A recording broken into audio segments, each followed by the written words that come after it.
বিপিএলের প্লেয়ার ড্রাফটের বাকি আছে আর মাত্র একদিন। এর মধ্যেই কেলেঙ্কারি হয়েছে বাংলাদেশের দুই চিরচেনা মুখ মোসাদ্দেক এবং এনামুল হক বিজয়। ফিক্সিংয়ের দায়ে কিন্তু এইবারের বিপিএল থেকে লিস্টের নাম বাদ পড়েছে। শুধু কি এনামুল বিজয়, রয়েছেন শফিউল ইসলাম, শানজামুল ইসলাম, মিজানুর রহমান, আলাউদ্দিন বাবুসহ আরও অনেকেই। এই লিস্টে প্রাথমিকভাবে 7 জনের নাম কিন্তু দেওয়া হয়েছে। নানা সময় নানা কারণে বিপিএলের মান কিন্তু নষ্ট হচ্ছে বারংবার। এবার ফিক্সিংয়ের কারণে বাংলাদেশের বিপিএলটা কতটুকু সৌন্দর্য বহন করবে তা এখন চিন্তার বিষয়।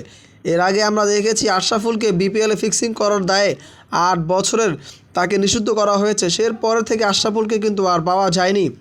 তবে এবারের বিপিএলটা যাতে হবে সম্পূর্ণ কেলেঙ্কারি মুক্ত, তার জন্যই কিন্তু বিসিবি এমন পদক্ষেপ নিয়েছে। গতবারে যারা ফিক্সিংয়ে জড়িত কিংবা সম্ভাব্য রয়েছে তাদের সবার নামের লিস্ট কিন্তু ইতিমধ্যেই প্রকাশ করা হয়েছে।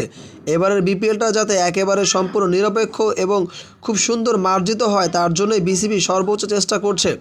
তবে বাংলাদেশের প্লেয়াররা এছাড়াও আরও অনেকেই হয়তো এই লিস্টেই থাকবে, তা হয়তো বা পরবর্তী সময় জানা যাবে। প্রাথমিকভাবে 7 জনের নাম দেওয়া হয়েছে। তারা হলো যথাক্রমে এনামুল হক বিজয়, মোসাদ্দেক হোসেন সৈকত, শফিউল ইসলাম, আলাউদ্দিন বাবু, শানজামুল ইসলাম, মিজানুর রহমান এবং নিহাতুজ্জামান।